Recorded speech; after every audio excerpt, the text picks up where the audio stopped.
You also had some success in the classroom. In addition to athletic, you had academic success. You want to talk a little bit about academics while you were here at Willmar Senior High? Yeah, it was.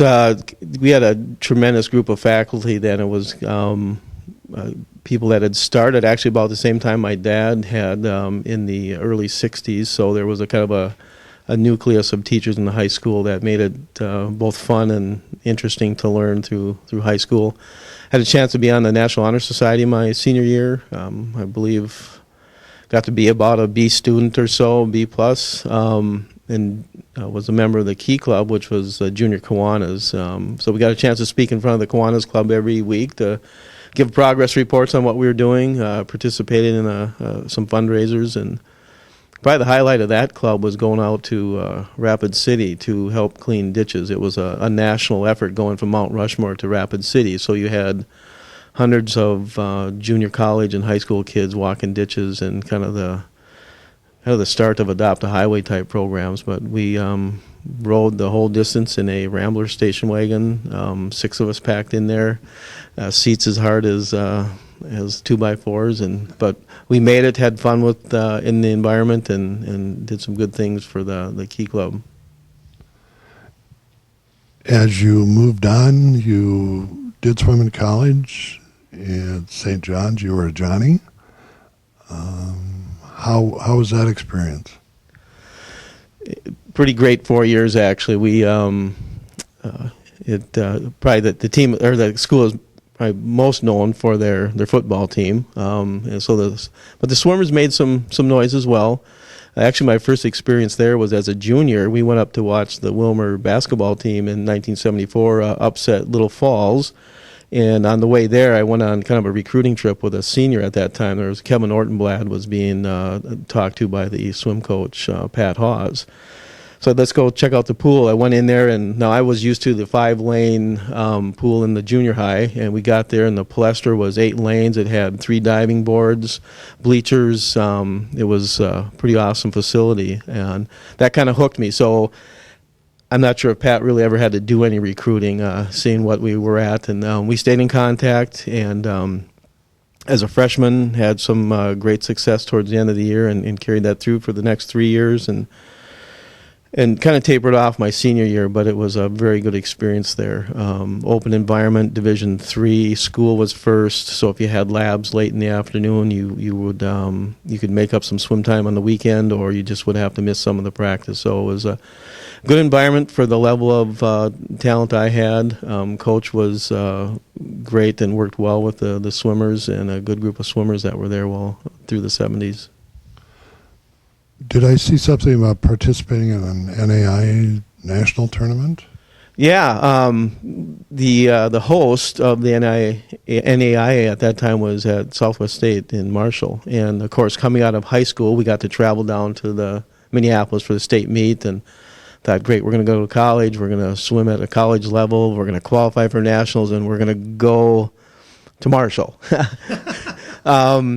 We did that for 2 years, while my freshman and sophomore year, and then the school decided to participate at the NCAA Division III. A little more even talent, let's say, as compared to NAIA, which is a little broader based as far as enrollment and skill level.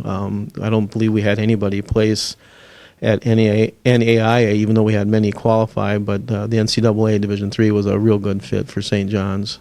So, John, your dad taught here for a number of years. You want to reminisce a little bit about that, because there may be some people who didn't realize. I didn't realize that until a minute ago. So how about telling us a little bit about your dad and how long he was here and what he taught? Well, I believe he started over in Lincoln. No, actually Lafayette on the east side, or no, the north side of the tracks. And then he moved over to Lincoln, and eventually moved to Washington, and then with a new 5th and 6th grade school, I think that's Roosevelt, he moved over to there, and he taught 6th grade for 30 plus years, retired with a rule of 90. I think towards the end of his career, he used to get a hard time that the same snowman was up on the bulletin board, and it would just turn into different seasoned snowman. Like at Thanksgiving, it would look more like a pilgrim snowman, and move through the holidays, and he would look like a Valentine snowman. So he was very creative with those bulletin boards. John, is your dad still around, or does he live here in Willmar, or has he moved out of town? Yeah, both actually. Both my parents are actually still living, still getting around. They bought a house just recently over by the Hodap Field, so they can listen to the football games, anything else going on over there. They spend for about the last 14, 15 years. They've gone to Fort Myers during 2 or 3 months of the year.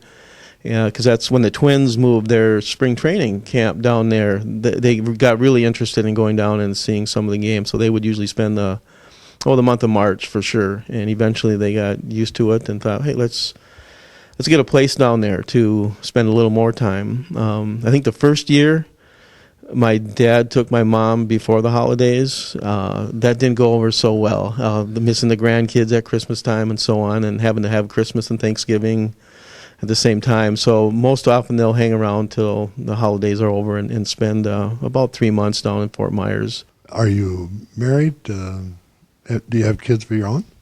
Yeah, I'm married to my wife, Lori. We've been together we've 24 years married and a couple years before that. We've got a daughter that's a junior at St. Cloud State.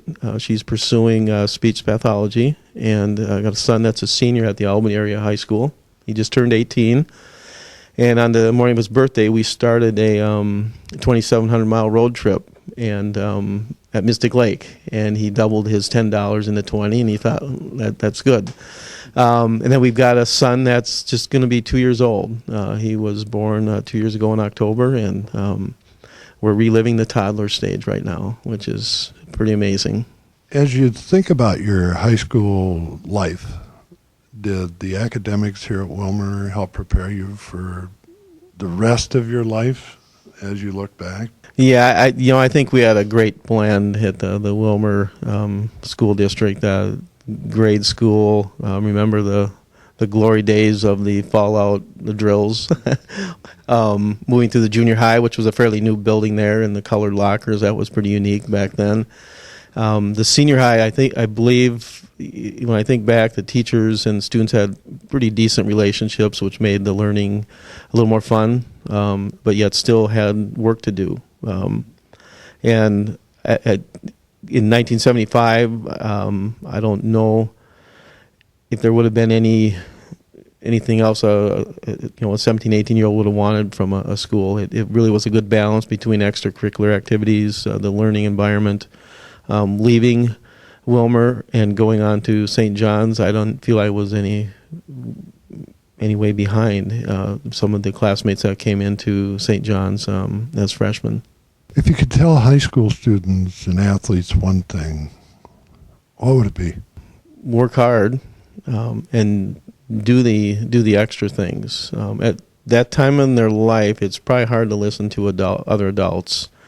Even though the adults probably have the experience and the knowledge that they're saying the right thing. And if some of that sinks in, I think they'll find success in either academics or athletics. I remember sitting around the kitchen table doing homework and trying to get it done and do it right, and maybe throwing in some extra credit, as well as in swimming, football, and later in swimming and playing some soccer. Spending some weekends in a pool or on the field practicing some skills, and I think especially in swimming that paid off. We would stay after practices and practice little things that I think eventually made the difference in a swimming career. You want to tell us a little bit about you as a professional? Sure. Started actually in we came back from school and worked a year at a retail sporting goods store in downtown, and then moved down into the St. Cloud area. Went to school in that area and thought, this is pretty nice. It's an hour and some from the Twin Cities. St. Cloud, decent-sized town. And actually started to work with Armour Foods. They owned 5 or 6 chicken plants in the country, and they decided to get out of the business. And that's when the Helgeson family from St. Cloud decided to buy the plant. Fully integrated company. We handle the chicks all the way through processing. We have a great brand of product. Golden Plump Poultry is the brand. That's the name of our company. Been there since 1983. I've held maybe 10 different jobs there, from a production supervisor to management. worked with some new products, and currently find myself in the customer process area, which I guess in traditional terminology would be the sales area. We're responsible for some of the inside sales work that we do, as well as transportation and distribution.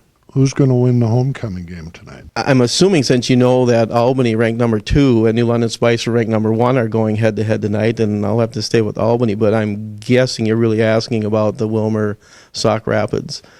I know Sauk Rapids has had some pretty good success playing the St. Cloud schools, which is a pretty tough brand of football, but I understand Willmar's got a pretty decent team. I would guess it could go into overtime with Willmar pulling it out in the end. John, thanks for coming in. It's really been a pleasure to meet you and talk with you. Good luck tonight in both games. Thank you. I appreciate the time the Willmar Cardinal Pride has taken to do this event, and I'm really humbled by the fact that I can join a great group of athletes, supporters, and coaches.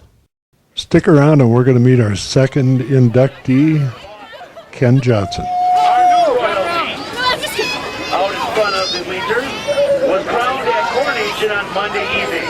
At this time, we'd like to welcome them to the field. First of all, Prince Gregory Francis, Princess Sarah Calhoff, our homecoming king, CJ Defoe, and our homecoming queen, Rachel Johnson.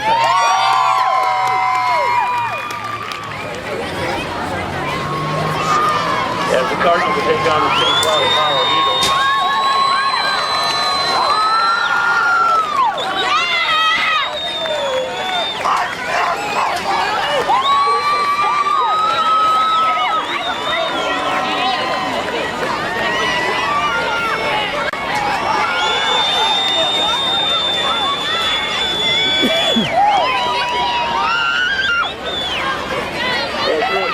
Quickly here, look on the back of your homecoming button.